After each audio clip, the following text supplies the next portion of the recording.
Whoops. It looks like my camera is not operational. Hold on a minute. What's going on with the camera? Ha ha. Properties. Deactivate. Activate. There we go. That would help. That would help. Okay. Crown and Skull hit my radar a while ago. I actually reached out to try to see if I get a review copy. My tweet got a thumbs up, but no activity yet. But I know their pre-orders or something has begun for, I guess, volume 2. So I thought, well, I can't wait forever to get sorted. So there's a free player's guide for Crown and Skull. So that is what I've got.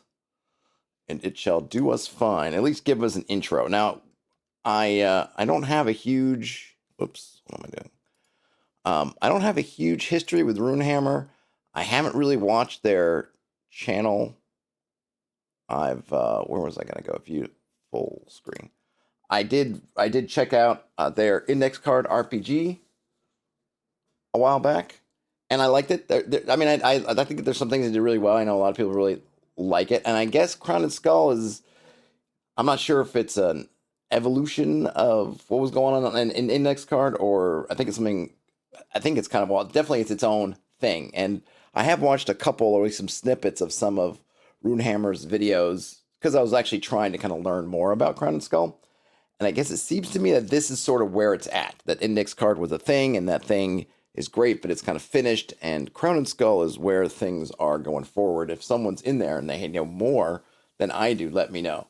Hey, Mercurius. Yeah, nothing was wrong with your YouTube. It was my YouTube.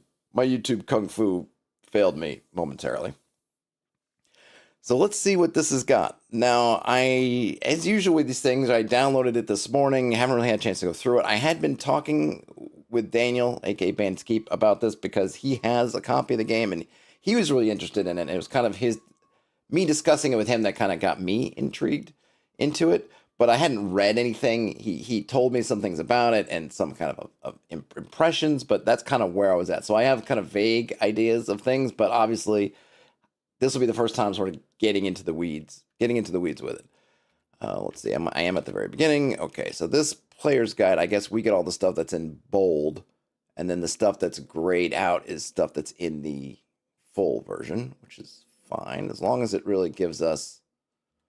I guess I just want to make sure. Well, I guess I don't know if this is... Let's see. Well, I guess I'd kind of like to see the... Part of me is like, man, I wish there was a GM's guide that we could see too. I guess not. Okay, hopefully the player's guide, I guess, will give us sort of a full-rounded system, a full-rounded idea of how the system works. We'll just have to go with it. We'll have to see. All right, so we have a forward here. Welcome to Crown and Skull, a new RPG system and setting created from hundreds of hours of play in several player groups over a 3-year period. My groups are always seeking new ways to play. This book represents a coalescence of our latest and greatest themes, mechanics, monsters, and mapless maps. The system here will provide a significant departure from the deeply ingrained D20 genre that has seen such meteoric growth in recent years. As such, settle in for a brain-tickling ride into new mindsets and methods. If you feel a bit challenged by the player-focused aspects of the system, that means you're in the sweet spot. This may be that long-overdue moment you and your group break into new territory. No small amount of inspirational credit must be given to Steven Peterson and his team on Fantasy Hero First Edition, Steve Jackson and the GURPS team, David Wesley, Dave Arneson, and their realms of Braunstein and Blackmore. These creations were my initiation into role-playing, along with many others, and made a formative mark on my young mind. Also, Into the Odd and Cairn must be mentioned for their influences. Veterans of those rules and worlds will see their ghosts flitting here and there in the pages ahead, but in spirit only. No one artifact of those brilliant works can be found here, nor is any compatibility or direct link inferred or included. Gary says I should check out his RPG mainframe videos. They've hit my feed. I think part of it is I don't know what that means, RPG mainframe. It comes across as being just a little bit... esoteric's not the right word, but I just don't know what it means. So is that just the name for his podcast or whatever they're doing, or is that meaningful in some way? Because it's just I guess inscrutable. The term reads a little bit inscrutable to me. And this is what is this? Some Polar Mandarin Seltzer for the working man. Okay, so that's that, more or less. Yep, go to runehammer.online. I think I forgot to include a link in the show notes to where you can grab it, but I will. Otherwise, just go to runehammer.online and you can get your own copy. A Leaning Stone. All right, let me get my glasses here. Well, I don't really need them, but I'll take them anyway. Looks studious. Castigari drifted down from the lichen-coated stones, weightless, white robe waving in a centuries-lost breeze. His transparent form was luminous, but waning with each moment. The light of elder days was failing, even in the vapors of a ghost. Without sound, he alighted, holding out a gentle hand to Adelaide. She knew no fear in his presence, no matter what realm he held from, living or dead. Castigari was her teacher, her patron, her saint. His presence was like a cool spring on a warm day. Addie, you hang your head so low. What troubles you? The voice was reverberant, distant. The sound was barely a whisper, loud as thunder. Father, I have just had a waking dream. A veil pulled over my eyes on a morning walk. The wandering mist couldn't cool me. I couldn't wake from the flight of it. My feet barely touched the road. It was terrible. You have always had a gift for farsight, Adelaide. The Great One has given you the eyes of an eagle. What do you see? A world in gloom and candlelight, spiderwebs on hillock heaped, and ruin moor howling with dead wind. The bones of dragons dead and gone, a tree soaked in blood, creaking ropes, lightless water, and sinister laughter in catacombs dim. Your time in the Abbey is coming to an end. We live in an age of leaning stone and crumbling rooftops, and your stout heart is needed. Out there, out on those vanishing roads. Castigari looked out across the Fairfield hills. The icy summit of Folson's Peak was bright in the early day. Even the gloomy shadow glades had sun-kissed treetops. She didn't want to, but she nodded, acknowledging the truth of Castigari's counsel. She was a student no more. Her vision was all too simple, a thinly hidden view of the subconscious. It was, in a word, fear. This fear she compacted, tucked away in a shadowy corner, watched as Castigari's ethereal form drifted and dissipated like a plume of white butterflies. The sun crested the ridge, sending long angular rays into the valley. The chimneys of Slimshire hosted slazy tendrils of breakfast smoke.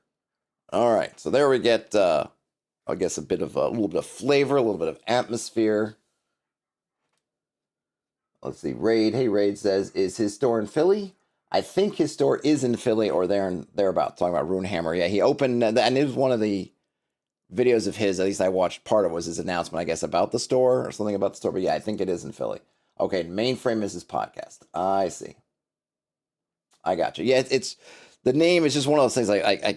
The name came across, and I just thinking, I don't know what that is. Okay, I'm not gonna. So there's more to the story. I'm gonna kind of skip it because we got limited time, lots to do. What does Willy Wonka say? So much time, so little to do. No, strike that, reverse it. Right. Raid says he just started to get back into it. I think that's why they are hitting feeds. He did one with Goblin, the guy who was in Asheville during the flooding. Oh yeah. I think I saw, and that was yes, I did see some notices of that he had a guest on a couple of it. Like I said, I haven't had a chance to really check into it, but there's a lot of. I kind of wish. What is I'm saying? I felt like I didn't quite see as much. I was kind of looking for more his stuff about Crown and Skull that I wasn't really finding too much, which was, I guess, was a little bit interesting. I don't know if that's just the way he does it, or maybe I'm just my YouTube foo wasn't feeling it, because when Daniel first kind of hit me to this, have you heard of this Crown and Skull thing? I went kind of looking around for it, and I didn't find too much, at least not from his channel.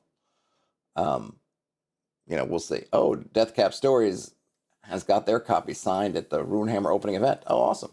Well, I have the players thing. Now, I have a feeling that a reading is not going to be sufficient, because from what little I understand, well, I guess I won't spoil it. We'll get into it, right? But there's some pretty distinct or different. This is definitely a different thing than kind of what I think I'm used to. But we'll see. But so I guess what I'm saying is I'm not sure that a reading is going to get the full view of it. And I think I'd love to see some actual play. I think maybe that's what I was looking for. I think I was looking for some kind of actual play, some kind of demo. I wasn't seeing it, but let's keep on moving. Otherwise, I'll get stuck. All right, concepts and content. Before we dive into the process of imagining an entire world, numerous storylines, possible heroes and villains, game mechanics, character concepts, and how it all come together, let's get our footing. Yeah, we definitely need to get our footing. Let's say, okay, role-playing. I don't need to know about the role-playing game thing. That's fine. The real skill set of role-playing is the translation of concepts into playable content. Anyone can imagine themselves slaying a dragon with a silver sword. The art of the gaming hobby is codifying that scene into risks and uncertainties, making a gamble of it all and seeing what happens. That art falls on you, dear reader, whether player or game master, aka the GM. All right. So we have the world. Much of this book portrays a world the North holds. This vast space is our backdrop, but its details are far more than stage setting. The world finds its own invitations, dilemmas, and challenges. Answering these calls is usually what set things in motion. All right, so we have characters, we have enemies, we have dice. And then we got to update the scene, change our perspective. All right, great. And we've got a sidekick here. Hail, reader, my name is Hankerin Farinail. Mountain dwarf, intellectual, painter, fisherman, brewmaster, cheese connoisseur, and former battle commander. I'll be weighing in on the text here and there, so mind you my counsel. I don't know why I gave him kind of a hillbilly kind of deal, but hey, that's what I got. All right, Raid says that he did do a few streams. Also remember doing interviews on some other people's channels. Probably one of the books I know the least about, but someone said that reminded them of Game of Thrones. Okay, that's cool. All right, so here we go. A player focus. In many RPGs, the game master is an ever deeper source of almost everything at the table besides roleplay and decision-making. In combat, this becomes even more apparent, as the GM is often thinking for numerous monsters and environmental hazards, making lots of rolls, and even assisting players with their roll targets and hoped-for output values. This can lead to a cognitive overload for GMs, but it is considered acceptable, as GMs are often the most enthusiastic about the hobby in general. In Crown and Skull, there is an intrinsic call to players. You are now the focus. All right, so we're going to find out what that means. The term player-facing in the role-playing hobby refers to roles and mechanics that do not require input or answers from the GM. Rather, players need only consult their own sheet and resources, personal, and unique to them, to make rolls, attempt actions, attack foes, and determine the output values of their work. Rather than asking, what's my target on this roll, the players always know the answer, rolling in the context of their skills and equipment. So this would be kind of like something, I'm trying to think what it would be. Well, I think kind of Mork Borg is like this, where most things have a target of a certain number. I think in Mork Borg it's 12 by default. So you're just rolling to beat a 12. And granted, there are some monsters, I think they can update it, but more or less you have a set target number. Actually, in D&D, at least kind of OSR type D&D games, whenever there's kind of an X in 6 chance, I've got a 1 in 6 chance of hiding. You roll, if you get the 1, then you hit. There's nothing that the GM doesn't have to check some kind of DC, doesn't have to make all kinds of calculations. It's kind of like you're playing against the world, and the world has these static or mostly static values. Such like a saving throw would be similar, where okay, my saving throw is 10. I rolled it, I got my save, or I didn't, and it's kind of there, right? So presuming that we're going to be seeing a lot of that. Just knowing what you're trying to roll is hardly a robust player-facing game, though. Here's where you, dear reader, are called upon to step up as a Crown and Skull player. In this game, there are numerous aspects aimed squarely at you. Let's start with the soft elements. All right. So these are soft elements: acquiring player expertise, gathering character knowledge, and finding synergy. So for the first one, an expert player doesn't just stay focused on the game, expedite turn time, lift other players, and roleplay with the best of them. Player expertise is also found in a deep comprehension of the mechanics and thematics in the game. This will come with time and attention. So essentially, we're talking about system mastery, is what we'd call that in like a D&D kind of space. Gathering character knowledge means that your character will gain knowledge of foes, treasure, magic, politics, geography, and more. As they grow, this area is entirely your purview. The GM won't remember what you may or may not remember. Okay, that's also kind of I guess it's sort of depending on what version of D&D you've played and kind of your group, but that was always the sort of standard policy, is you as the player were in charge of what your player knows. You know, the thing that I and other GMs I played with pretty much almost all down the line would be like, hey man, is it in your notes? If it is, then you remember it. If it isn't, you don't remember it. And, we wouldn't get into the excuse making of, but even though it's been a month in our time, it's only been 5 minutes for them. It's like, well, Should have written it down a month ago. We didn't have really any. I didn't have any, or the games I played, and there was no sympathy for that. It's like if it was important, you wrote it down. And I think I'm not saying that the game is taking that kind of tack, but it sounds like you were responsible for what your character knows. Finding synergy. Throughout this book, there are numerous easy-to-miss interconnections. The masterful player finds and exploits these synergies with style and effect, making the most of the many details given. Okay, so you're supposed to be able to put things together and make something, make a sum that's more than, make something that's more than the sum of its parts, maybe? I don't know. All right, so those are the soft skills. Now we have some mechanical expectations. Making rolls, building elements with points. So the first one, since the GM has far fewer rolls to make, the player will find themselves making a great deal more rolls throughout play. This places the burden of speedy play on the player. Rolling defense to avoid a Formian mandible bite. Be ready, knowing what your target is, where your d20 is hiding, and the like. Knowing the ins and outs of your sheet becomes far more important when you are making 5 times the rolls of the GM. It also means there's seldom a dull moment. Okay? Building elements with points. It's one thing to play skillfully within given elements and things from the book. Crown and Skull takes player facing to a whole new level by entrusting players with the construction of new and emergent elements of play by granting hero points. These points can be earned in many ways, and they allow you, the player, to invent spells, equipment, and other progression abilities as play proceeds. So that sounds pretty cool and interesting. We'll see how that works. Who is the best designer of an RPG? The people playing it. If this level of involvement feels intimidating, you can always play what's written and go with your gut. Okay, so sounds like you can do a heck of a lot of customization, but hopefully also the tools are there if you don't want to, or just when you're starting out and you just don't know what you're doing. Crown and Skull has total trust in the player. The more you explore this book, the more that should become apparent, and I hope offer you new vistas of creativity in your sessions and evolution.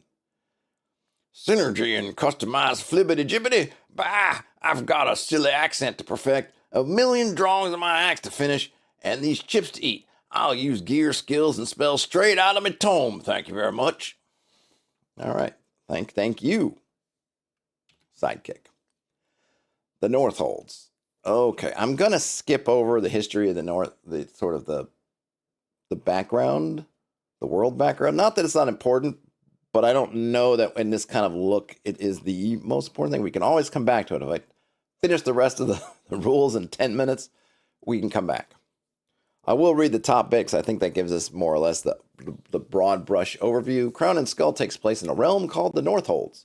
The vast, diverse landscape is filled with cultures, secrets, and dangers for you to explore. It is a dark time, but thanks to you, there's always hope. All right, dark time, you're here to be. And it seems like we're definitely playing heroes here. This doesn't seem to be the game where it's like, hey, you could be a hero, you could be a villain.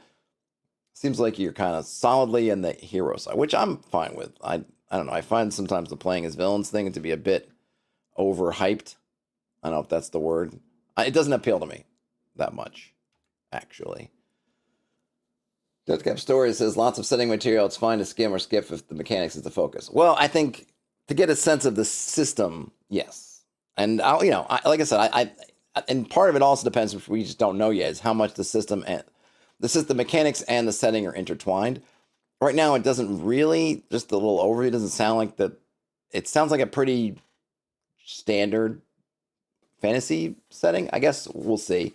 I feel like the mechanics are the things that are most interesting to me, are the ones that have seemed the most intriguing to me right now. But if I were a player, if I were getting around to play it or run it, obviously I'd want to learn about the setting. Though for myself, so often I just make my own. I have a hard time playing other people's running things in different in settings other than my own, just because I don't know. I just always feel drawn to making something myself. All right, so we have hometowns here. If you're looking over the Northholds world map, okay, so you can pick a hometown. So we've got a forest refuge, a trade city, a outpost in the High Plains, home to the High Plains. What was this? High Plains Drifter? Was that his name?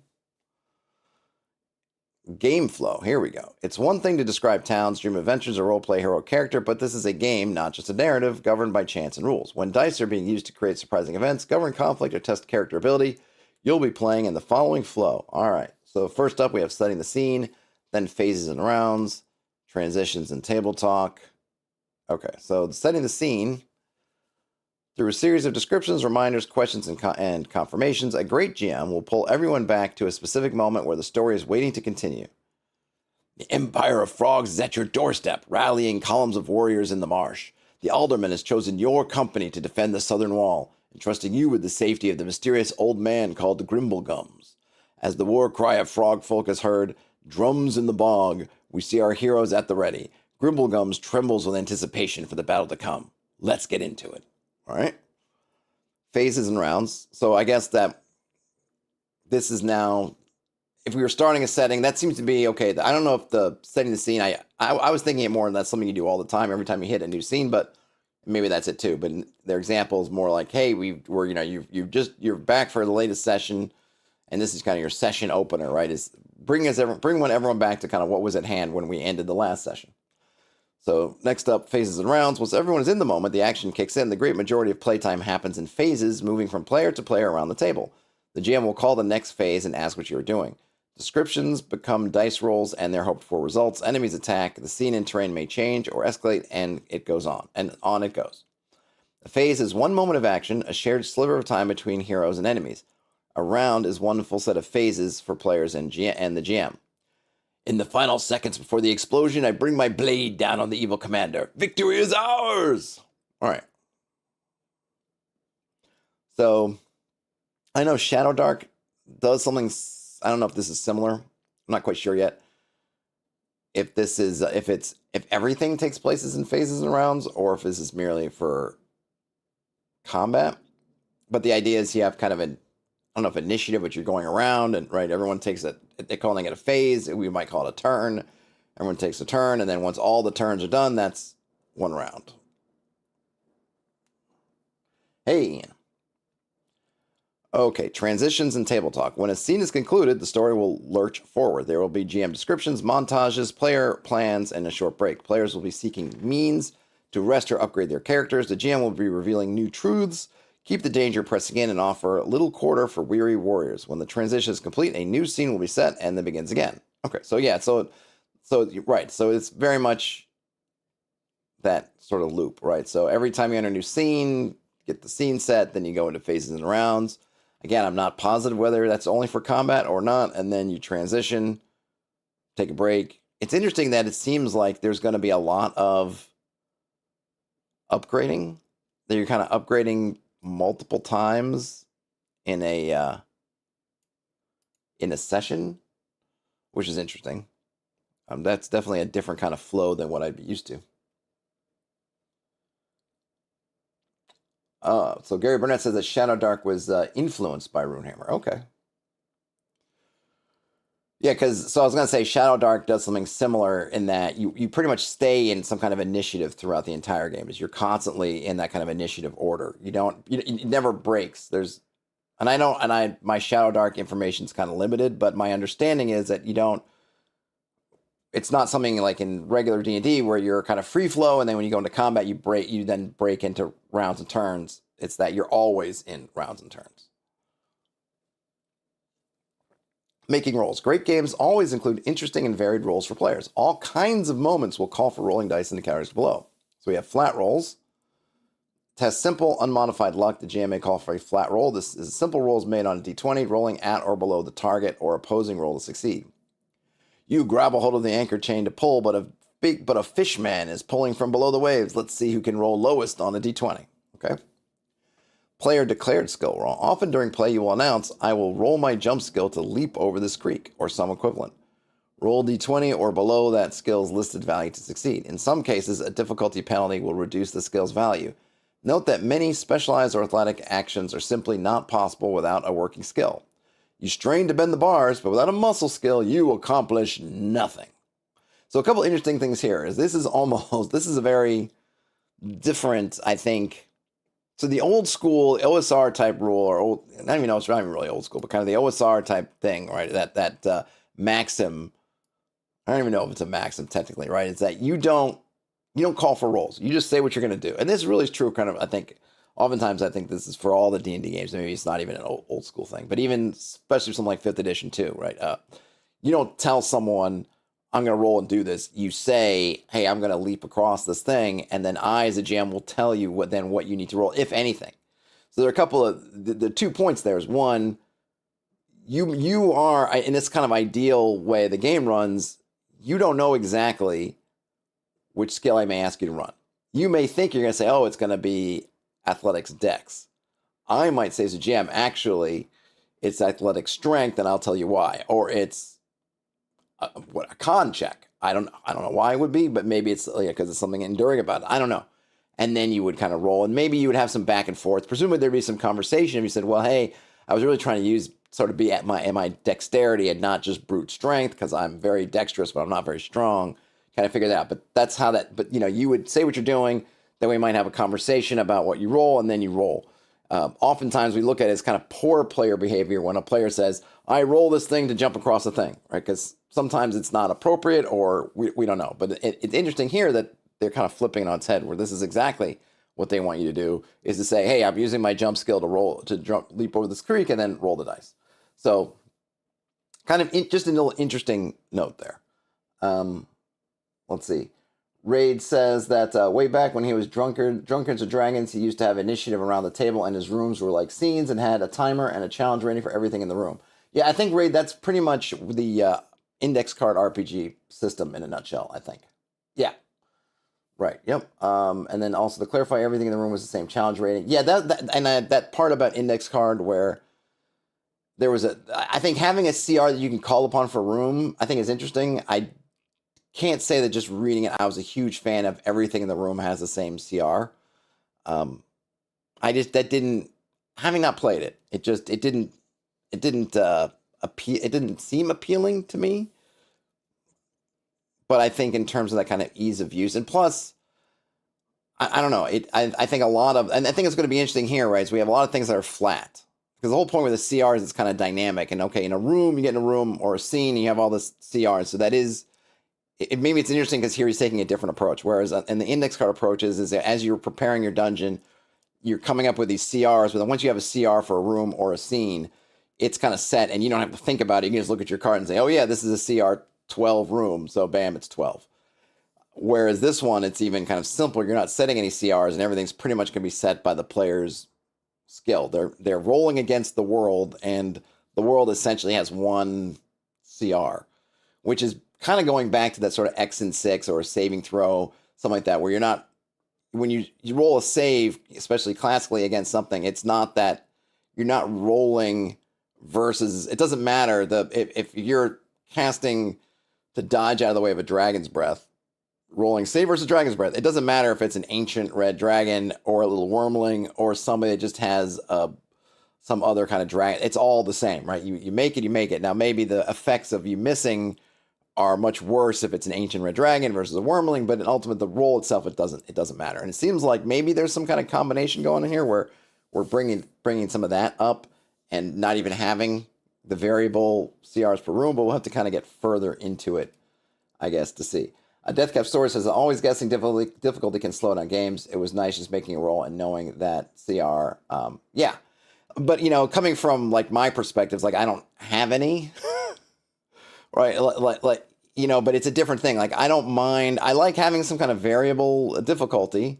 But, like, in the kind of dice pool thing I have, I usually just go for one success, or I can what I like to do, like when I'm doing with my D6 dice pool thing, is just looking at descriptors in the room.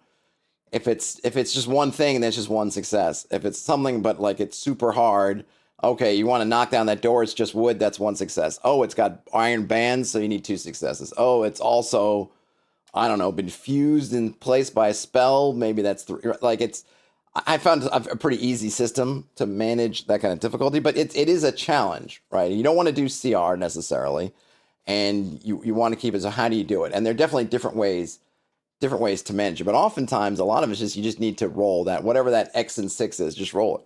So maybe he kind of fell. I don't know his process, so I don't know where he was coming from getting there. But it seems maybe there's some kind of combo there. But we'll see. So anyway, we got flat rolls. So we did the player declared skill rolls. Now called for defense roll. Enemies do not make attack rolls. So this is kind of the Morkborg type dealio. And I know Morkborg wasn't the first, or. When attacked, the GM will ask you to roll a defense roll. at or below this value to avoid injury from the incoming attack. An enemy stat attack will act as a penalty to reduce defense rolls. The serpent lashes out at you. The viper has attack 3, so roll defense with a -3 penalty. So there you go. I think the interesting thing here, too, is it's just a philosophical thing. Rolling with a penalty versus giving it... Like here's the interesting... I guess this is sort of the interesting thing here, right? So, and again, like I said, it's philosophical. Is it difficult to say, hey, roll your defense versus a 12? Let's say it's, I guess, doing like Morkborg. And my memory is off, so it might not be like, hey, rolling versus 12. And then the GM, like when I played in the Morkborg game, the GM would say if there were enemies, like, oh yeah, but this one's a 14, right? So you roll versus 12, but then you might as well roll versus 14 on one. So we say, oh yeah, this guy got to roll versus 12. I don't know if that's just philosophically, he doesn't like that as much as having the player do the penalty on the math part. And then classically in D&D, obviously we would just ask the armor class and we would roll, right? It's interesting how you end up in a similar place, I guess, is what I'm saying. Okay, yeah, Deathcap Story says, yeah, it is 12 for Morkborg. That's what I thought. I can't remember. Yeah, well, I did remember correctly, but oftentimes I can't. So we have rolling. I guess I don't need to scroll up yet. Rolling, affect damage or effect. There is no to hit roll in Crown and Skull. When you attack, you roll damage instantly. This roll can use a wide variety of dice. And a total rolled, and add the total roll for damage inflicted. This roll can be reduced by an enemy stat called defense. And I think a bunch of games have done that. I think the Into the Odd type games have done that where you don't roll for, you don't roll a hit, you roll for damage. I'm always torn on that. I'm sure it works really well. But something I wonder, and someone will have to answer me here, has played a lot of this stuff. I only played one game of Cairn, and I haven't played any Into the Odd, and I certainly haven't played any Crown and Skull, and I haven't played these other ones. But there is the kind of tension that builds up in a D&D type game when you're trading those. I think it oftentimes gets that kind of baby getting thrown out with the bathwater type thing, because I think when you're in combat and nobody's hitting, there is that kind of like, oh, I'm not hitting, and it's especially, I guess, if everyone's hitting but you. You're going around the table and people are hitting and doing damage, and you just can't make contact. There's nothing about it. No question, it kind of sucks. However, there is something when you're in a tight combat, especially one where it seems like you're kind of evenly matched somewhat, or you're disadvantaged, and you're not hitting, and they're not hitting, and you're not hitting, and they're not hitting, and you know that somebody's gonna hit, and it just keeps this rising tension of who, and that one hit may end up being. That's it. Like it gets to the point where whoever hits first kind of wins. And to give a good example, last night we played a game of chainmail because we were shorthanded. We were shorthanded enough players that we didn't want to play the main game. So Daniel whipped out chainmail and set up a scenario. And me and one of the other guys, we were playing as 3 heroes and some footmen and some armored infantry and some heroes, whatever. Basically in this point, the heroes. And then the enemies had these wraiths. And the wraiths got activated finally, and they whipped across the board and came at us. And we had to roll 11s to hit it. And they had to roll 8s to hit us. And we're talking, this is fantasy combat, so essentially it's going to be 1 hit, 1 kill. So there was a couple of rounds of this fantastic combat we did when neither one of us hit. It was going to be really hard for us to hit 11s, but the other team was not hitting those 8s either.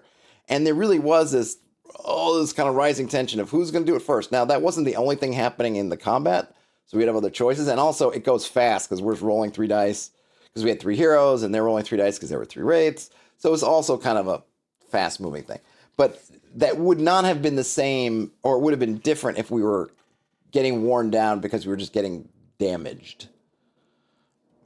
So I'm not suggesting one's better than the other, but it is kind of interesting. I think I just need to play more with that kind of system to see what that difference and see what I personally like better. But I do kind of like that tension, though. I also totally acknowledge that especially if you're the only one that's just kind of missing, it kind of, like I said, it stinks. All right, so we have yes and no rolls, which I think is pretty standard, and then kind of other rolls, and then others. Attrition. Sustaining damage from hazards and attacks is part of any RPG. You'll be hit by arrows, knock your head, sustain sword cuts, or drop items when exhausted. Attrition is a term for the reduction of your character's resources when hit by hazards and attacks. Here's how it works. All right, so then we have a big bolded line. When injured, cross off equipment and or skills. All right, so I think this is the big thing. I remember hearing a bit about this, but I definitely want to read more. So I'm guessing that there are no hit points. Instead, you have skills and equipment, and as you're hit, you lose them. Cross them off. When you're hurt, you'll be losing use of your skills and gear. Crossed off equipment and skills cannot be used until restored or repaired. Roleplay it. Attrition impairs your senses, physical wellness, or equipment beyond use. In some cases, items may be lost permanently, but skills are never permanently lost. A few simple rules govern attrition. So, okay. Attrition types. Enemies and hazards will hit you in one of 5 ways. So you have basic attrition, cross off any one equipment or skill. Flesh attrition, you randomly select a skill and cross it off. Equipment attrition, you randomly select an equipment and cross it off. Destroy attrition, destroy one random equipment and cross off one randomly selected skill. Destroyed equipment is permanently lost. That one's rough. And then brutal attrition. Cross 1d6 total random equipment and skills. That's also pretty tough. All right, so this is all enemies. So enemies and hazards can take away your gear, equipment, or both. Sometimes seems like it's not always permanent, but sometimes it is. I guess the destroy and brutal are both permanent. No, brutal just says cross them off, but it crosses off a bunch. Destroy destroys. All right. I mean, this is where I feel like I want to see where an example would come in. But it seems cool because it seems thematic, right? You know, it's a way of saying, you know, you have the muscle skill, but then something has gashed your arm, so you kind of lose your muscle skill. You don't have the arm strength to move anymore because until your arm gets healed up, you can't do enough with your other arm to do it. That seems really cool. I like that. Though there could be some other things that I wonder how it works. So what if my skill was, and I don't know if this works that way, like our languages skills? Are we doing, you know, am I bonked on the head and so I forget how to speak Goblin, but I can still speak Common and do other things, but my Goblin, that skill's gone? Like, it's some interesting things. Obviously, you can role play and figure it out, but it's very interesting. Same thing kind of with gear. You know, some things are going to be pretty obvious. It seems pretty cool. Like, oh my gosh, you know, the orc's about to hit you, but you sort of turned away, but it hit your pack instead and just hacked into it, so your pack is destroyed. Or you knocked it off, or, you know, did something like that.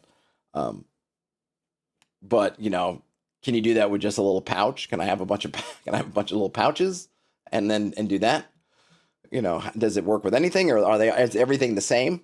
Like, it seems like it's a very just basic and general rules here. So I imagine that it's just going to be up to, I'm guessing this is written in sort of that high trust environment, right? He's not going to define to the nth most detail what everything is. We're going to be expected to play like adults and play, but it's definitely intriguing.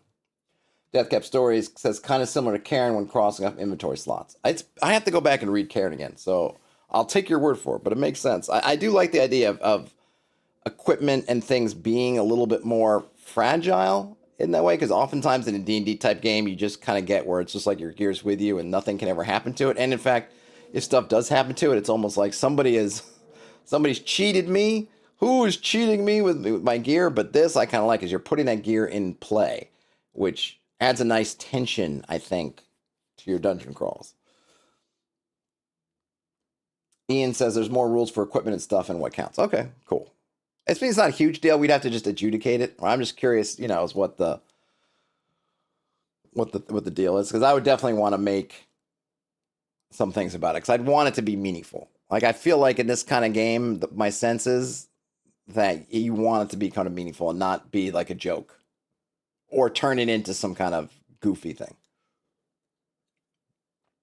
Hey, Magnus. Welcome back. Welcome back. All right, so we've got our total inventory. All characters are allowed 10 skills and 10 items in their inventory maximum. All small items are counted as a single pouch item. All right, that makes sense. So 10 skills and 10 items. Healing and repair. Upon a successful heal by magic, potion, or first aid, restore one crossed off skill. For damaged equipment, use repair or armor skill. Destroyed gear will need to be replaced entirely. So, okay, so you can heal yourself by magic potion or first aid. That makes sense. Damaged equipment. There's a repair armor skill. I'm not a huge fan of it, but I just don't love. I don't love the idea that you're in the middle of a dungeon or somewhere and you spend 10 minutes pulling out little hammers and things to fix armor. But I guess it's just a matter of how you decide to visualize it. It could just be you're just bending fasteners back and doing that kind of thing, right? But I just find that kind of armor skill like, oh, let me just go sit here and tinker in the corner for 10 minutes while I'm not disturbed. Doesn't, but I get it. That's just my image of it, and it doesn't have to look that way. But basically, right, so you have different types of healing, basically healing equipment, healing health. Rest and recovery, regain a combined D4 of equipment and skills with a night's rest in safety. Additionally, after each scene in play, once safety is found and no enemies or timers are incoming, take a breather, regain one equipment or skill, catch your breath, ready, and move on. So here's an interesting thing. So you lost something, you get it back after a rest. I guess we're just assuming that during that, I guess this is that akin to what I've always thought about D&D, right? Is I never liked in some games. It's not been something that I've wanted to put in my game. The kind of equipment wear and tear. And I've mentioned before, I think playing Zelda Breath of the Wild and how just frustrated I got with having to repair stuff all the time. And I was always totally fine with, and I still am with the idea that, hey, in your down moments, we're not role playing it, but in those moments when you're doing this thing, you're sharpening your sword, or you are fixing little bits of your armor that have bent out of place, or fixing a fastener. You're doing all that little stuff kind of during your downtime. So I guess the idea here is that when you're going for a rest overnight, you're sort of doing some of that so you can get things back. But I guess it just depends how you're playing it. It's just very interesting because it's kind of like this not a quantum state really, but I don't know, like this, like in this kind of fuzzy state of equipment where it's kind of there and it's not there. It's crossed off, so it's not destroyed, but you can't use it. But then tomorrow you'll be able to use it again. It might take me a little bit to get used to that. Terrence says, henchman calling not in on carrying the portable anvil every morning. Yeah. Don't forget the forge. Someone's got the forge on their back. Yeah, I get it. It's me. It's just the way I visualize this cracks me a little bit. Okay, so that's rest and recovery. And then death. If a hit can't be absorbed by inventory, you take a hit to the heart and will die at the end of the next phase. 5. Okay, we don't know what phase 5 is, but we'll get there. And then we're going to read on. All right, so there are 5 phases. Phases are a unique aspect of Crown and Skull. They divide time into bite-sized pieces and give players turn order, timing, and detail as each scene unfolds. Enemies also use phases to act. All right, so there are 5 phases. So basically, if you're struck down, you will die in the 5th phase. So you want to hope you get hit early on so that you have time. So you have time for somebody to save you. I imagine if you get knocked out in phase 4 and then phase 5 comes, you're gone.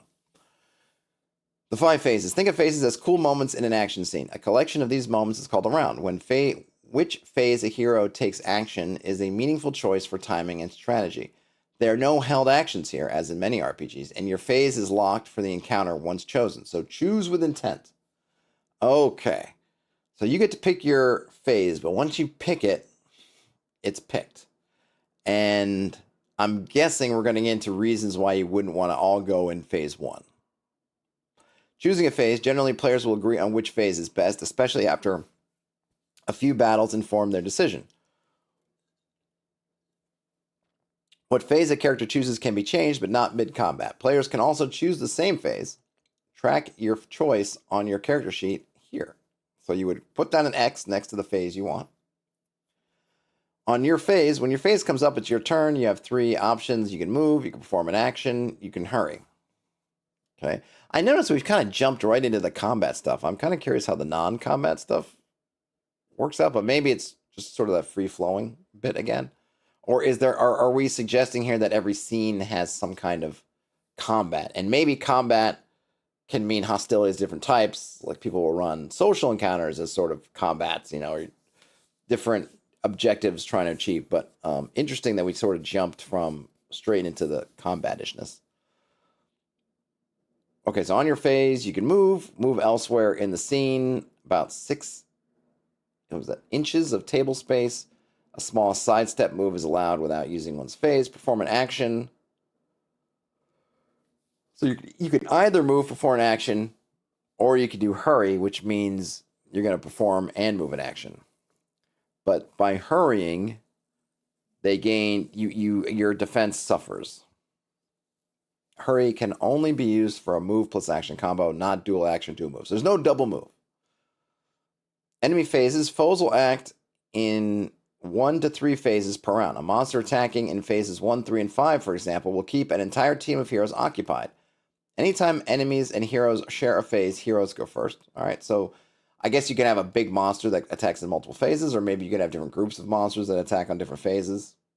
So I guess they're not locked in, Ian. At least so it sounds, though maybe, I don't think, in this quick start, we're not going to get we're not going to get monster abilities, I don't think, so we won't get to see. The GM call. During play, the GM will keep things cruising along by calling for action during a phase. Okay, it's now phase 3. Who's up? Lucy, that's you. The wolves are coming in fast. What will you do? What will you do, Lucy? All right, so there you go. In the course of their perilous, we're on hero points now. In the course of their perilous lives, their heroes will need replacement gear, new armor, healing herbs, new skills, magic elixirs, wagons, war horses, hired thugs, bribe funds, beach huts, and court finery to survive and thrive. Crown Skull uses hero points for players to buy items and upgrade their characters. You'll be using hero points to create and later grow your character. The GM will award hero points after each session, granting more for session MVP or other momentous elements of play. In Crown and Skull, this replaces the heaping of treasure. As such, you'll be looking for a chance to spend these gathered points on new skills, spells, improved equipment, or even an animal companion. There is, however, a key limitation to your spending opportunities. Hero points can only be spent to upgrade a character when resting in a safe place with required facilities or services. All right, so a couple of things here. So there's no treasure, I'm guessing, because they say the hero points replaces it. So that's kind of interesting,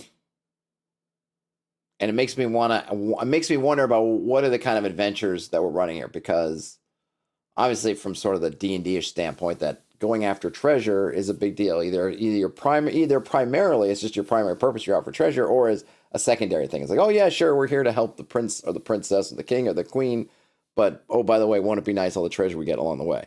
Well, that certainly is not a concern with Crown and Skull, because it doesn't matter. So on the one hand, that opens up lots of things you can do because you're not worried about getting loot. So that kind of, on the one hand, you're like, well, look, we can now engage in a whole bunch of stuff that isn't just money, because the money doesn't really matter. Because we're going to be using, it sounds like from what they're saying, use hero points for, it's literally everything. So you're going to be using hero points to get a beach hut or some court finery, or to hire thugs or get war horses. But I guess what it also means, or it puts it interesting, is all the kind of preparation and, how does that work? Because if you're at the beginning of an adventure and you're fully statted out, and the adventure's like, okay, we're going to do something with a caravan. Well, you can't go and just get a horse because you don't have any hero points left. Or if there is a cool magic item in a cave, can you take it? And how does that work? Because you didn't have the hero points for it, so you can't put it in your inventory because you didn't have a point to spend. That's the kind of thing where I go, well, how does that work? So I don't know. I'll be interested. And again, this is probably why I'd love to see an actual play or a demo or a example play to see how that's supposed to work, because those things are big tropes. And I guess it'd be interesting if we're just abandoning those completely. If there is no get Excalibur, or if you do get Excalibur, you're doing it spending hero points. So it's not part of the adventure. It's a post-adventure kind of thing, which just is really kind of fascinating to me, and I'm really curious to see how it works. So we got the hero points can only be spent to upgrade a character when resting. Right, so you got to be safe place, and you got to have the whatever required facilities or services you need. At first, this limitation might not seem like much. Resting to regain resources is very common. Simple restoration occurs by the rules on page 12. Thank you.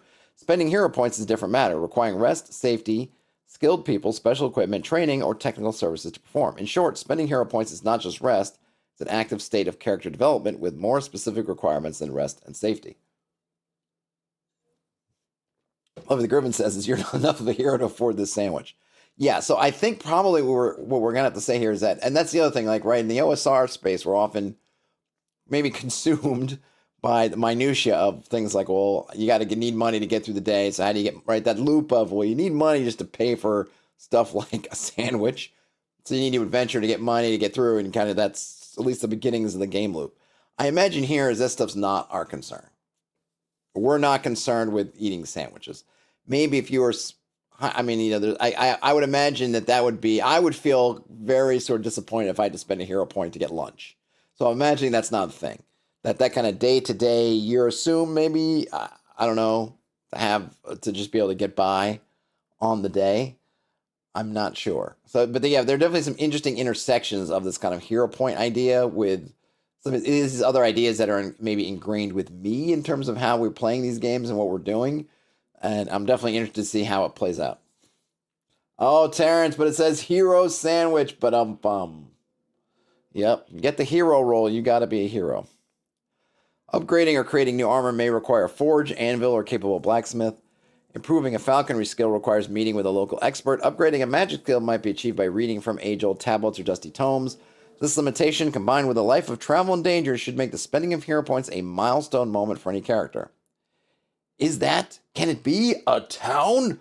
Gods above, let's go! I've been sitting on a dozen points for ages. All right, so hopefully that means you are getting a lot of points to do stuff, because there's an interesting spectrum of hero point things. Because to me, spending hero points to upgrade a magic skill sounds awesome. Upgrading my armor sounds awesome. Getting a falconry skill. Oh yeah, sign me up. Sounds awesome. Hiring a horse and a wagon, not so awesome. Beach hut. Yeah, I don't necessarily want to sleep in the sand with the sand fleas, but not that awesome, right? So,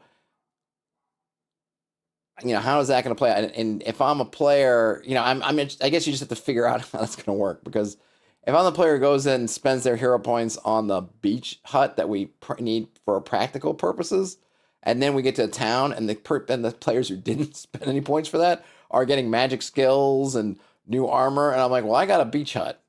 Like, I would feel like that wasn't too cool. So it's definitely interesting how they're setting up these hero points. At least interesting to me.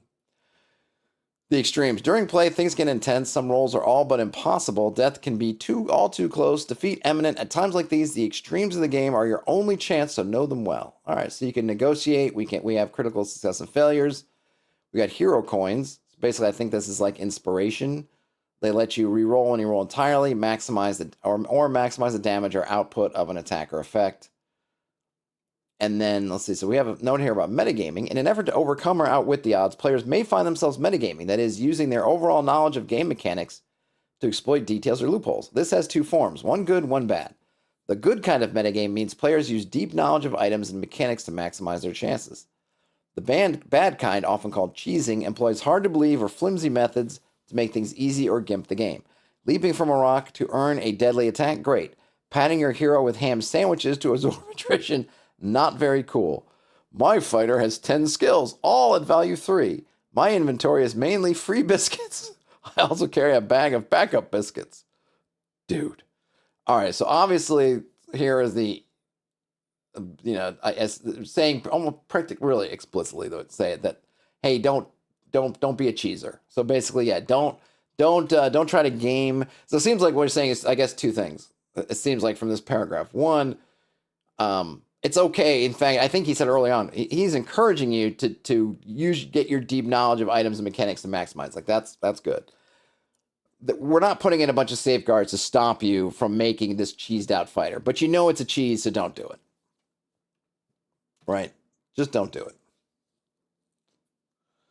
Fluffy the Griff's enjoying the sandwich train? Heck yeah. Terrence says, learn fireball or gain hot tub. Yeah, can I bring the hot tub with me? Here we got our little guy is back, our dwarf. When building or expanding a character, always feel free to make bad decisions. It's a tough world out there. Not everything we experience makes us better. Me, I spend every point I can on resist. Better for quaffing. All right. Okay, so I'm gonna I know we're already coming up on the hour, so I'm gonna really breeze over the character creation. So we have templates and prompts for beginners. You can also just do a totally custom for experienced players, and then beyond that, you have hero points. No matter how you create your character, you'll gain experience and play with hero points. These can be spent to add skills, spells, or equipment to a character using the same rules and options custom characters use. I think the big thing is I'm going to be curious about, and like I said, I think I need to run, play, and see and watch people running and playing this. Because that spectrum with hero points, that sometimes you got to spend hero points on things that are super mundane, maybe even just momentary. Like, we need a wagon to get this guy back to town, and after you get back to town, I could care less about this wagon anymore. Like, it was just kind of like, but we needed it, and we don't have any money. We can't literally just spend money on a wagon, so somebody needs to spend their hero points on the wagon. I'm presuming that you can't pool them together. I don't know how much a wagon costs in hero points, so someone's got to kind of bite one for the team and take the hero points, which means that when they get to town finally, and they're all the cool stuff you can potentially learn, this person's down because they got the wagon. But we needed the wagon, right? Or and then so there's like the really cool stuff and then mundane stuff. So I guess if hero points kind of come fast and furious, then I as a player would feel more likely to want to spend them on the wagon, knowing that I'm going to get more, and we could go around the table. It's your turn to buy the wagon this time. It's your turn to get the hot tub, whatever. Terrence didn't know I was doing a deranged prospector voice. Yeah, I figured I would try on the deranged prospector voice today. Spread it around, and we're going to get more. If it's really tight to get hero points, and who's going to want to spend them on the wagon? I'm going to want to try to get to town. So I'm really curious how those are going to play. But we don't, I don't think we're going to know from this, which is why I want to have to get involved, because the only way you're going to know is kind of that trial and error playing. I don't think we're going to get the kind of GM advice end of it, unfortunately, in this document. So I'm not going to be able to get into it. So we have some stuff on hometowns. It looks like this is kind of cool though. If you're from the forest, if you're a forest adventurer, you want to have your hometown as Gardenborough. If you like mountains and mischief, then you want Rivergate. If you like dangerous deserts, then you want Slimshire. With a real Slimshire, please stand up. Please stand up. We get some character templates. I think these are going to be fairly self-explanatory, right? We got a soldier, an adventurer, a sage, a smith, a cleric, a hoodlum. Interesting that you'd want to play as a smith. I don't usually think of a smith as someone who's going out doing stuff, but the scope of adventures may be very different in this game than we're used to in kind of your D&D-ish games. Maybe, I don't know yet. But obviously, as someone to have on your team, Smith would be a good call. We have some character prompts if you want them, some D20 tables. Number 1 is tall, slender elf. The so-called high elves are known for long ears, sharp features, and elegant limbs. Or you could be a golden frogkin or gold frogkin. Bright yellow skin, the smallest of the frog people, and lots of things in between. Equipped with maybe axes and hammers, or froggish weapons, or a flintlock. And it all started when you're kind of, what the inciting incident of your adventuring life? You left the cult, you betrayed your oath, maybe your master released you. All good. But now, what is your aim? What are you trying to do? You're accomplished. You're trying to seek and destroy evildoers. You're trying to lead your allies to glory. Just want to stay gainfully employed. Or you will have your revenge. And of course, a bunch of others, because there's 20. And then we get custom character creation, which looks like you get some starting points, choose some flaws, get some core abilities, choose some skills, get some equipment, buy, customize, or scratch build spells. That's fun if you want to make your own spells. You can acquire and customize a companion, like a familiar, a pet, or a mount. And you get to choose a lineage, and then you just finish it all up. And then we have a list of flaws. Addict, you have a specific vice you cannot deny. You can't get your fix. The GM will ask for a roll versus attrition in some form. And then on the other side of the 20, it's unlucky. No matter how many rabbit's feet you carry, you have a penchant for comical mishaps and crit fail on a 16+. That one seems kind of brutal. But core abilities could be a battle master, a wizard savant, a protector, a paragon of faith, and some other ones. Then we get some skills. Animal handling, armor, brawling, break fall. So it's kind of acrobatics kind of thing, or just falling. Climber, courtier, disguise, evade, faith, forage, gambling, hunting, investigate, jumping, knowledge, languages, linguist, lockpicking, magic, medical, mining, muscle, oratory, pickpocket, profession, resist, repair, riding, running, sailing, scholar, scout, shield fighting, skinning, spell research, stealth, streetwise survival, swimming, take aim, tracking, trading. Okay, that's it. Savvy players should take note of the immense value of evade, muscle, and resist skills. These foundational skills will come up often in play when confronting enemies, avoiding area effects, or surviving dangerous terrain. All right. I'm not a huge fan of the skill list, but that's just how this game is rolling. So we're going skills. And then we have an equipment list. All right, so I remember everything's in points. How many points did you get to start? Hold on, I'm just curious. You roll. Wait, what? Oh, you get 10 pieces. All right, but you don't. Hold on a minute. Visualize your character and spend your precious points on equipment you need to satisfy. Okay, so you're just supposed to keep your. I guess you just have to get how many points or skills you're going to get, and then you just keep the rest for points. So interestingly, a backpack is 6 points. A lot of, let's see, a whole bunch of kind of smaller stuff is all 1 point. Bandage kit is 3 points. A bear trap is 2 points. A horse. See, here's the thing. Like, this is what I don't. And we don't know how to improve skills yet. But so if you need to get a horse and a wagon for an adventure, the horse is 5 points. I suppose if you can go with a cart, that's 15 points. Horse plus the cart. If you got to get a wagon, it's 25 points. If you need an armored wagon, I guess for siege is what they're saying, that's 30 points. So, man, that's a lot. So you do have things like castles and fortresses. But some of these things too. So here's what's interesting. What I'm not sure I understand yet. You're on an adventure. You're in a cave. You have, because you've been playing for some extended period of time, you have a castle.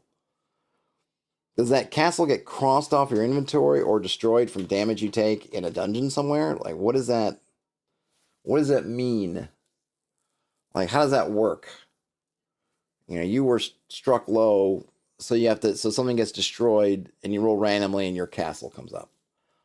I'm not sure I understand that. And granted, you could probably, obviously you can always figure out some way to make it work, but it's kind of an interesting thing. And then if that's true, then why would you want to invest in them? Like, I'd never want to invest in something spending what I presume is a lot of points if I can lose it like that and it can be destroyed and I'm not even there. It's not even like a castle event and something happens and we go into siege, whatever, but it's like, we're in the cave and a giant bat hit me and I lost my castle. That seems kind of tough. But if it's some way you could sort of invest things and it's almost like a bank kind of thing, then maybe that would make sense. Otherwise, I'd always just want to improve myself. Because at least with the skills and spells and things, you can't lose them permanently. We do have armaments. Seems like a lot of stuff. Well, let's see. Yeah, like your kind of simpler weapons are 1 point. Swords, 2 points. Two-handers, 3 points. 5 points for a battle axe. 5 points for a barbed whip. They do have some kind of special effects, which are cool. Fluffy says it's likely only items you're carrying. Yeah, but it's basically listed as an item. A fortress is a large item. And it doesn't seem like there's any... I'm not sure that they're making any difference between the horse that might be with you and the fortress you left at home. So I don't know. It's a large item, but it is listed as an item. So I'm not sure that that's the case. I'd like to be interested to get more about that. Armor, simpler stuff is 1 point. Leather, 2 points. Chainmail, 3 points. Shields, 5 points. Plate armor, 5 points. CE says the powers and items need revision badly. They feel like it's a first draft of the stuff. Gonzo imbalance means uninteresting choices all too often. Yeah, there's interesting things here, and I really like the idea that your equipment is in play, that you can kind of use it almost in a shields maybe broken kind of sense, but you don't even have a choice. It's like, oh, you're using that, and I like the idea with your skills, to a certain degree, that as you're getting hit, you're just losing access to stuff because you're just getting beaten up. You just can't do it. Like you've been beaten to hell, so now you can't run. I get it, but then it feels like that stuff is being positioned as items that doesn't quite make I mean, there's always going to be a little bit of an issue. You're going to have to just sort of figure out how you play it with different items, different skills, their effects, and how that appears in the game, right? Oh, you've crossed off this item and you just can't get it back until tomorrow when you can get it back, even though you might look and say, well, it's just a coil of rope. Can I just go pick it up? And the answer is no, you can't, because you don't have any hero point. Like, I don't know how that works. Well, it's because it's crossed off. So no, your rope is kind of out of action.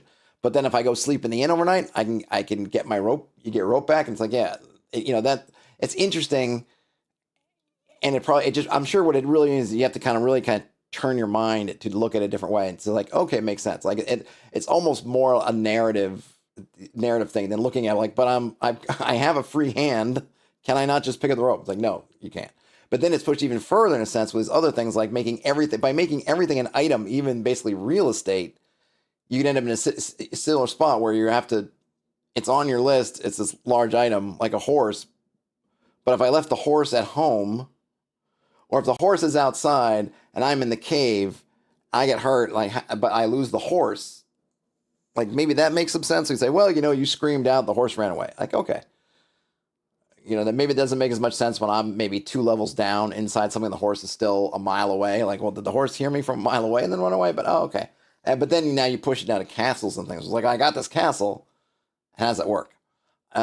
Especially when it seems like a lot of points. Again, I have no idea how many hero points you're supposed to be getting, but it feels like a lot. But I don't know. So Fluffy the Griffin says, I would certainly house rule that you can't lose stuff in combat that isn't there with you in the moment. So if you're in your castle and it's under siege and you get hit, maybe your castle is heavily damaged. Yeah, I think I think I'm totally with you, Fluffy. I guess I'm curious as to kind of like what is meant by it, because we're not, at least in this guide, because remember, we don't have the GM section, so we're only getting from the player's perspective. I'm curious as to how is it supposed to, like, is that just how it works, and then we come up with in the story how to make it work? Or are certain items off limits? And then, even to the point of, well, is it, obviously it's in some ways you're disadvantaged, right? You have a castle. So here's the flip side of Fluffy's thing. Like, hey, well, I would rule that you can only lose things that you have with you, but that's also your hit points.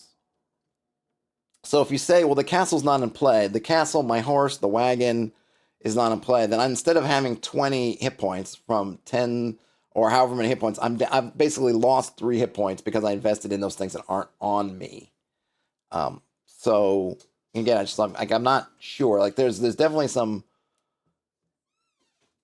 I have to look at the. I don't know enough of the whole picture to know what happens if you start house ruling that stuff. Let's see. So, Deathcap Story says that the large items are separate. They think there's a zine on a site that explains the large items more. Okay, I'll have to do that. Will definitely have to be another stream where we can maybe go through that some more, because I definitely be here about it. It's unfortunate that it didn't make it into here, because it does leave some things questioned. I think it'd be really nice to have cleared up.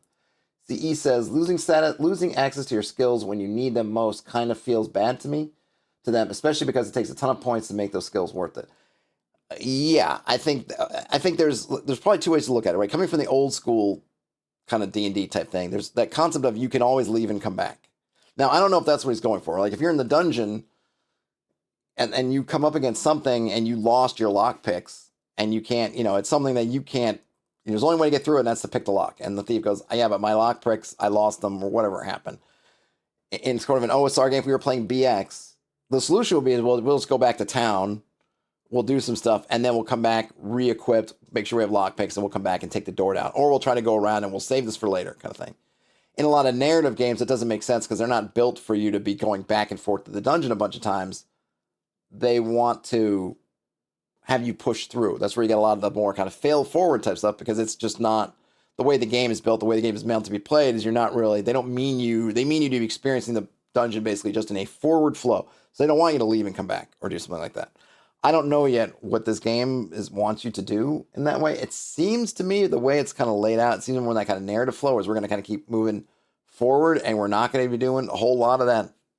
Like, the dungeon is kind of a physical space, because stuff isn't really following physical rules in a sense, right? The whole thing with your inventory and stuff it's not acting like the physical world. It's definitely more of a narrative, cinematic almost where something happens and like in the real world you go, yeah, but they could just do that. But in the movie they don't, or in the book they don't because of reasons, right? And I think that's kind of where we are here.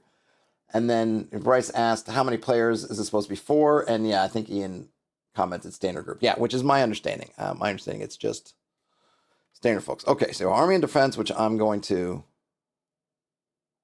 All right, well, I guess this is interesting. So all characters receive defense 6 at no cost. That's basic close. You can add additional armor values to determine total defense. Damaged or destroyed armor no longer contributes this value.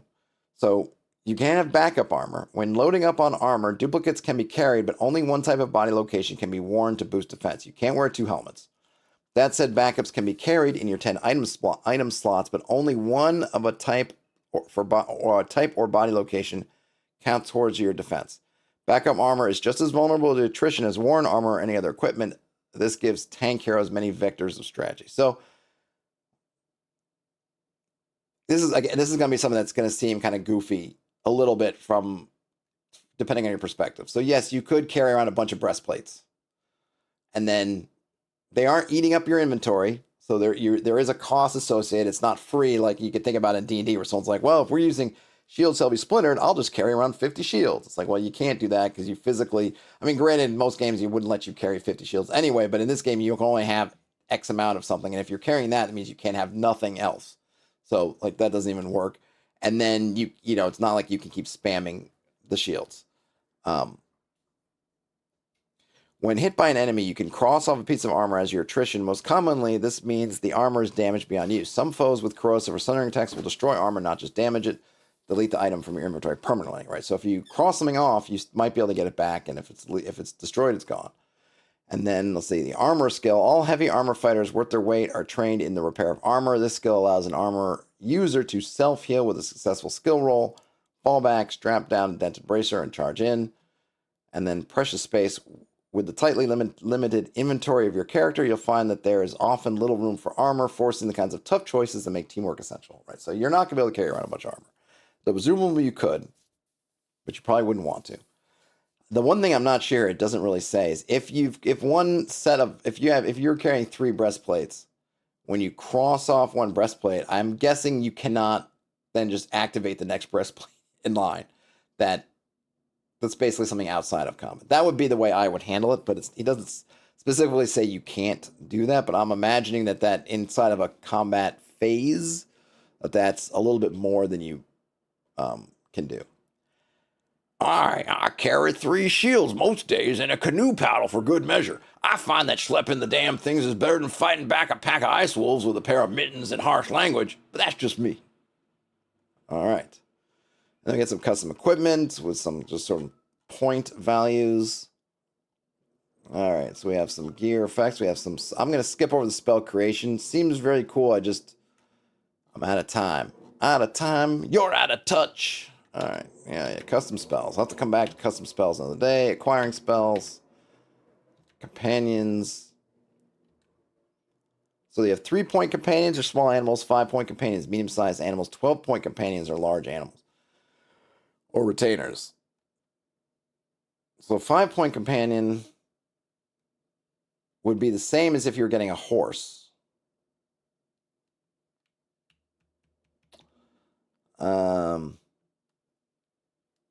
12-point companions are big boys. Yeah, some of these I'm not gonna say that to claim it's imbalanced, but I'm just curious on the balancing. If I can have a 5-point companion or I can get a horse, I'd rather have the 5-point companion. Or I could spend 12 points and basically get a bear. Can I have the bear pull the cart? Also, or trained human fighters, squires, chroniclers, personal chefs. But see, here's the thing again, right? This kind of, I guess it's going to depend on your campaign. If you could have a tiger, so here's your list of possible companions. A tiger, a wolf, a bear, okay, condor, but still, it can flies. Okay, condor, right? Or you can get a trained human fighter. That sounds pretty good. But then you get a squire, a chronicler, or a personal chef. How are those at all in the same? I mean, unless the chronicler, like what is the chronicler doing for me that can be nearly as valuable as the tiger, wolf, bear, condor, a Condor even feels a little bit funny in the list, but whatever. Or the human fighters. Like, what are they doing? I'm gonna take the personal chef down there with me. What is that like? What is the personal chef? It's just a funny kind of thing to put in there because it's like a couple of these are not like the others, at least in terms of combat. Right? I'll grant you, I'm looking at it just very combat oriented, but this kind of guide has been fairly combat oriented so far. We haven't gotten a lot of, well, if you're in a social situation, what you really want to have is your chronicler or personal chef around. Like we haven't gotten any of that. We've pretty much gotten combat sort of stuff. So yeah, in town. Yeah, Brian says maybe in town. Yeah, maybe, but I'm just like but still, I kind of want to know like for what. Because I'd rather have the bear, the tiger, giant eagle, I don't know, condor or some other giant bird. CE says, for whatever reason, spells aren't lost with attrition. This makes them way better than needing to carry a sword or like 4 swords. Sometimes it feels like weapons break like a Zelda game. Yeah, I can see that, and it's random, so you just don't know. You just get unlucky when your sword is number 3 on your slot and you roll 3 a couple times. I totally get it. Deathcap Stories, they definitely get a chronicler to write their personal lore. No, I mean, here's the thing, right? If we're playing an OSR game like BX, Deathcap Stories, I totally would employ a chronicler. But in this kind of game, and again, I just don't have a good sense yet of how much points. Like, I don't know how many points are a lot, how often you're getting points. It feels like when you look at the things you can do with points, and if they're hard to come by at all, then I want to get the most bang on my buck for points. Like, I don't want there to end up being a situation that's kind of like Feats in the 3rd edition and 3.5, where there were all these dead ends for points. Like, if you end up at the end of the day, when you're in some kind of grand campaign, near in the finale, and you're in a team of 4, and the other 3 guys are flying around doing all stuff because they got all the stuff, and you're like, well, I got my chronicler, my personal chef, and my squire. And it's like, well, at the end of the day, it's like that's not really for where we are. Like when we're going to fight the big boss, those things that didn't help on my heroic journey, right? We're on this heroic journey, and it's like, well, the chronicler makes sense in terms of, yeah, well, what are heroes? They need somebody to tell their tales. I get it, but I also want to know, well, what does it kind of do for me? Because I kind of on a practical level, I could have something I can use all the time, like I can learn a spell that I can be going all the time, or I have a chronicler that I maybe interact with once a month, and they're all the similar amounts of points, or maybe not. I don't know, but I just want to know, like, if points are cheap, then you can just have fun. Right? If you're gonna get points all the time, then yeah, have fun. It's all gonna come out in the wash because everybody will buy goofy stuff, everybody will have it, and then you kind of be fun. But I wouldn't want it to be like points are hard to come by, and I spent a bunch of points on a beach hut. And we're not by the beach anymore. So what are we going to do? Gary says, personal chef useful for negotiation with halflings? I mean, I hope so. I hope that, if I had the personal chef, I'd be leveraging the heck out of it. But, the personal chef, but then we don't have anywhere to stay. Like, do I need to get a castle and then put my personal chef in the castle? Tara said they've watched enough anime to feel way more fear of a random chef in dungeon environment. Well, that's true. What's that? I forget that. I haven't watched it yet, that anime where they're eating monsters, but yeah, that could definitely be a thing. All right. See, here's the thing too, right? So this is where I find you end up in this interesting space. So here we get upgrading your companion costs 3 points. And here are the upgrades you can get. Upgrade the companion's damage with an additional die. Okay. Upgrade the skill value by +1. So this one is kind of useful anywhere. But then the next one is your companion ignores most penalties in combat, and they gain +3 defense. So out of the 1, 2, 3, 4 different upgrades you get your companion, there's only one that is not specifically combat. And so it's leading me to believe that your companions are mostly going to be about what they can kind of do with you in the adventure, kind of in moments, and a lot of times in combat, which again makes it that why would I want the personal chef? Though I suppose the personal chef just might be maybe you got to look at this as like a under siege type of chef where the guy's like, I'm just the cook, and he's just slicing everybody up with knives. That's probably got to be it, because they seem very much like the focus is fighting stuff. So I think I just have to assume that the difference between the squire and the trained fighters, it's not really very much. Fluffy the Griffin says the chronicler stabbing people with his fountain pen. Yep, combat chef. Yeah.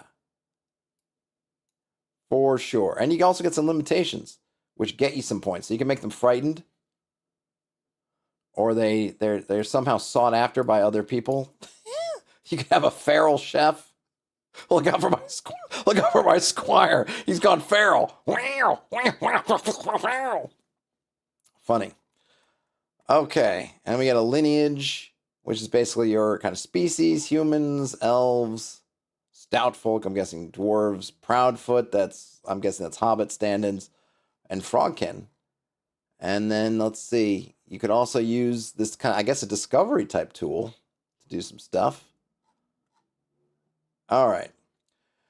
When our heroes have done more than survive, more than gain wealth and equipment and influence, but instead have risked their lives for the good of all and emerged victorious, when these moments occur, the realm acknowledges a mighty deed. Deeds provide 3 benefits to the players. When a deed is done, each character receives 3 hero points. These can be spent in a safe place or saved for later. A deed should be awarded every other session or so. Listed here are the primary moments deeds are awarded by the GM. All right, so every other session. So now, remember, if we're doing our calculations here, to get a castle, it's 200 hero points. We divide that by 3. It takes you, 66, call it 67 sessions. Well, no, 67 awards. But now you have to multiply that by 2, because you're only getting them on average every other session. So to get a castle, on average, you would need to be playing for 134 sessions, and you're not doing anything. You're not spending hero points on anything else. So I would really want to know if I'm going to spend that long chasing a castle. I really want to know how that's going to work with inventory and all that stuff, because that is a lot. That's a lot. Maybe there's some bonus, but at 134 sessions, even you can say, well, you'll get a couple off, just kind of off the schedule, just sort of here and now. What are they going to cut it down to? 130 sessions? Even you cut it down to it only take you 100 sessions. Terrence says, so like 3 years. If you're playing every week, if you're playing weekly, maybe, but how often do you get to play weekly, no skips for 3 years? I mean, I guess a little bit less. So maybe you have to do like 40 out of 50 weeks every year. Something like that. 45, 46. So that's a big investment. All right, so closure. Normally the dangerous situations facing ordinary folk get worse and worse until our heroes come to help. Once the deed is done for such people, the decay of circumstances finally halts. Okay, this lets players move on. All right, that's fine. Renown. So you get some renown. When word spreads of the hero's mighty accomplishments, bards and poets will begin to assign them titles and nicknames. See, this is what I want the chronicler for. The sounds of cheering, townsfolk, and laughing goats. I may have gone soft in my golden years, but there's no better feeling in life than to return to folks made safe. Have an ice cold bath and drink until the sun rises anew. To the crown! Deathcap Stories says they imagine multiple players can chip in on big things like that. Yeah, there's no rules for it, but I would probably hope so, that you could make like a home base type thing. And so then if you have 5 players, you could get it down to about 27 sessions. That's still quite a bit, and that's still spending it on nothing else. So that's like half a year kind of thing. I mean, granted, at that point, you're probably more in line with how long it might take you in a BX-style campaign to get a castle. But since, the thing is we have to keep in mind, in something like BX, you're advancing... Hold on a second, I got a cord.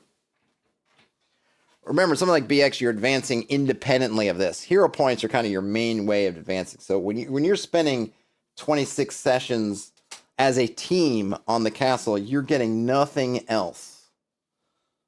You are not getting... Actually, it's closer to 20, really 27 sessions.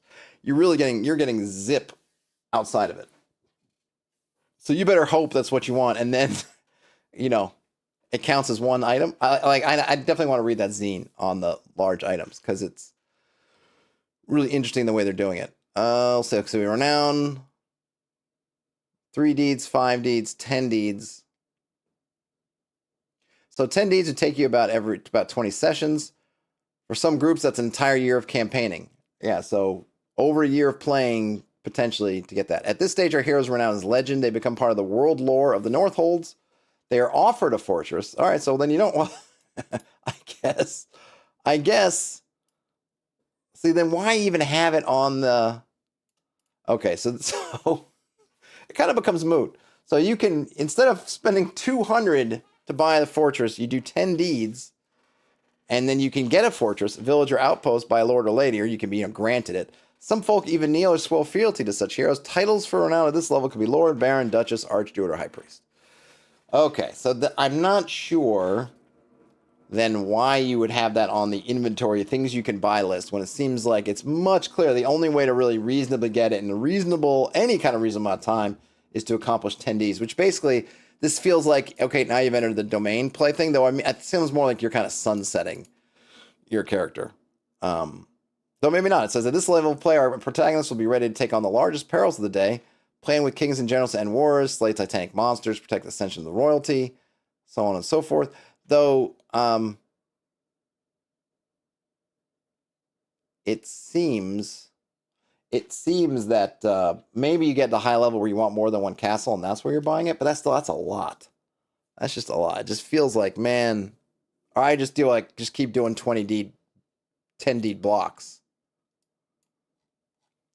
Okay, so the crown or the skull. Yeah, here we go, because that's the name of the game. So what does it mean? After several perilous chapters, a character earning 25 or more hero points in play, not at creation, will earn the attention of mighty forces. This hero is ready to make the ultimate choice, the crown or the skull. Once this threshold has been crossed, the GM will find an opportune moment to pose this question as part of the ongoing story. The deliverer of this choice will be a familiar lord, king, mentor, or trusted ally. Larger forces are at work, and the call to greater duties arrives at last. You stand before me, a hero of the realm. Your deeds have not gone unnoticed. No longer can you chase whims or petty treasures. Yours is a mighty calling, adventurer. Make your choice. With that, the king opens his hand, revealing 2 silver rings. One is carved with a 7-eyed skull, the other a high-tined crown. He waits patiently. All eyes are on you. Since the fall of the world's unity 3 decades ago, many heroes have faced this choice. It has become tradition, a sacrament to lend order to a chaotic world. The crown is not simply the good guys, nor is the skull wanton evil. The question is a matter of alignment with larger forces at work in the Northholds. So it feels like you're kind of chaos and law. For players, your job is to announce when 25 hero points have been earned. For the GM, you are charged with weaving this choice into the campaign naturally. Before we look at what's at stake, here's a few pointers. So there's a sacred right. The ring, spare no bravado in the presentation. And they say that you can have fun kind of actually having 2 rings to offer. Consider the group, and then this is your only chance to make the choice. So basically, consider the group as whether you want to do a one-on-one or all together. Those who choose the crown will join an order of protectors, knights, and heralds sworn to the well-being of the realm, the sanctity of all life, and the upholding of ancient codes. They swear to honor the decrees of kings and queens, to serve as a beacon of truth and loyalty. So they gain 6 hero points. They can choose a crown skill. They can choose some crown equipment. They take the crown sworn flaw, and they gain a ring of the anvil's light. Those who choose the skull will join no order, swear allegiance to no one, and walk the world as a masterless rogue. They will spare no method or dark power to see their deeds done. They trust their own wisdom over the laws of kingdoms or motives of kings. Feel free to choose their own path. They will be honored by others who stand defiant, self-contained. They gain 9 hero points. They get a skull skill. They get 1 skull equipment. They take the Ronin flaw, and they gain the Ring of the Skull. And the kind of crown skills are, court, silvercraft, burial rites, codex language, ancestor, skewering strike, blade guard, bloodline, squadron, fort command, artillery, and sunkeeper. And then they have some crown equipment, which can be a plumed helmet, silver shield, sun amulet, so on and so forth. They all seem to be kind of like basically magic weapons. CE says the descriptions of crown and the skull are described as good and evil, though, especially crown being good. Well, he makes a point to say that the skull is not really bad, but it's just like you're selfish, I think. Or yeah, selfish might be the word. Or I think it doesn't even mean selfish. I guess you are your own law. You hold no law to your own. Brian asks, what happens if you die and somebody takes your ring? I don't know, but see, Brian, here's the thing, right? NPCs, I suppose, could take it, but players, it's a iffy kind of thing because you can't gain equipment just by taking it. All the equipment is gained through spending your hero points, and I don't quite know how that works in the moment, since I think he says you can only spend hero points in safe places. If it's not your equipment, can you just grab something if you have the hero points? I'm not sure. That's some interesting interesting thing. But the Griffin says, you choose the crown or skull and get enough hero points to buy a horse. Yes. Yes, indeed. The skull skills include Dragon, Speech, Shadow Guild, Vicious Strike, Scurry, Shadow Jump, Fire, Snap, Misdirection, Silent Kill, Lift, Fade, Fang, Disciple, and Blood. And you can get an Antler Dirk, Carlin's Claws, a Spring Cable, a Twist Root, a Spell Spark, Kinetic Glove, Spell Cannon, a Knighthood, and some other stuff. Let's see. So then let's see. So we have some Heroes of the Realm, Saint Castigary, which we saw in the opening, Green Tooth. I think we're coming towards the end of it. And then some villains, such as the Toad King High Lord Crococam, or Crococame, and Cugbang, Ogbang's father. Kalagos the World Drinker. We do have some orders, guilds, and trusts. So I don't know, how do those fit in? There are a handful of long-lasting groups in the Northholds whose history goes beyond all that is presently known. These exclusive, enduring societies and chapters exist in secretive enclaves and hidden places. Not all yet survive for righteous reasons, though. For the player, these groups may be a goal of distant ambition, a source of fear, or a thing to be destroyed for vengeance overdue. Either way, these are the orders, guilds, and trusts of note of the realm. Interesting that it doesn't seem like you could spend points on these, because I would think being able to join these houses or do something would be something that points spent on for different things. I don't know if they're going to do that later, but I feel like you have the Crown and the Skull, and these also could have things where you can then gain House of the Heron is one of these orders. Maybe you can gain House of the Heron equipment. You can call on House of the Heron for help. And maybe it makes House of the Heron locations safe for you. So it's kind of interesting that they're just kind of like, well, here are these orders, guilds, and trusts, but not a way to interact with them mechanically. Unfortunately, I would definitely want to build up on that, where you could join, and you can gain more. You know what? You gain a flaw if you join, I don't know, the Holy Order. Then you gain a flaw. That means you have to follow Holy Order edicts, or you have an enemy of some other guild or whatnot. CE says, you can't loot bodies or find much treasure. You have to spend your hero points. Kill an evil knight, and everything he owns is said to have been destroyed in the fight. Yep. CE also says, defeat the evil knight by putting him to sleep, and you still can't loot his body. Yeah. Yeah, so you just have to roll with it in terms of a cinematic kind of thing. It's definitely, right, this game is asking you to not do the sort of standard D&D practice of looting everything you come across, because you can't, because it's just mechanically you're unable to. So you just need to kind of go with the flow, because this is something that is not a physical thing. It's not like you have no hands and can't do it. It's just that you can't do it. So you have to just think about why you wouldn't, or, is that dishonorable to you, or you just don't even address it, right? Like in movies. Oftentimes in movies, it's funny where you see, the guy's shootouts and the guy with his gun, and he'll be popping off all these enemies and not pick up their guns, just still going with his little. It's always been amazing to see these movies where the guy's like going through with a revolver, and these guys he's fighting all have machine guns, and yet he's popped off enemies and could pick up their guns and just doesn't and sticks with his revolver. It's just part of the thing. So that's just you got to kind of roll with it. Brian Smith says you put him to sleep and he falls on his keys. That's right. Falls on all his armor and it just smashes to bits. You just got to go with it. You got to go with it. And we got a nice little hex map of the Northholds. Cool. No matter how far flung our adventures, how high the plunder stacked, our greatest treasure was each other. Aw, so sweet. And that is the end. So yeah, so I think like I figured, this is going to be very incomplete, if only because what we have is incomplete. This is not giving us the full rules, and something like this, right? I'm missing out on all this GM's guide stuff, which I think is pretty important to get the full kind of thing. And then I think it is going to take a different. It's definitely you are. I mean, he says so at the beginning of the rules, right? You're going to be looking at this in a different. You're going to have to kind of address this in a different way. And I think it's going to have some really interesting bits about it. I think it's going to have some things that some folks are going to really love, and then some folks maybe that things are not going to love. But you're going to have to kind of wrap your mind around it. You're going to have to sort of meet it on its terms. And there's a lot of things I think is really kind of interesting about it, but it's some stuff where it's just going to play very differently. Like, I feel like with a system like this, I really want to get into kind of story type stuff where you're not doing, like, if you imagine, like, not that I would say that, I think you could definitely do Lord of the Rings with BX or something like that, okay? But in some ways, I could also see Lord of the Rings using this kind of system, because what are the Fellowship's not really scrounging up stuff. You know, they'll get stuff in moments, right? So you imagine when the Fellowship gets to Lothlorien and they're given some elven stuff, you can pretty much mechanize that as now they've got their hero points, they've spent it on certain things. And then sometimes they lose some of the stuff, and sometimes they keep it and spend it, right? And it's kind of like that. You're not, it's not a, this is not a run and just sort of grab everybody. And so playing it like that, where you have a higher calling, you're on some kind of really important quest, and you're not, the game is not about that efficiency of stuff. Because you are going to get, you're going to get into fights, you're going to lose equipment, someone's going to get destroyed, someone's going to get crossed off, and it's going to be that sort of attrition.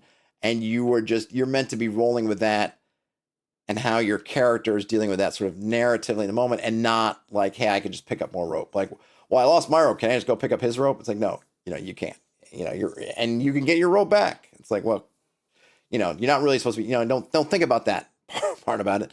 Stay in the moment of the kind of narrative story that you're telling, and roll with it that way. And just like, these are more things I'm overcoming, and then some stuff you'll get back. Like, when you wake up the next morning and your rope, and you're able to uncross off your rope, it's kind of like you found more rope, or someone handed you some rope saying, I think you're going to need this kind of thing, whatever, right? You kind of come up with it, but you're really going to have to kind of play it on that.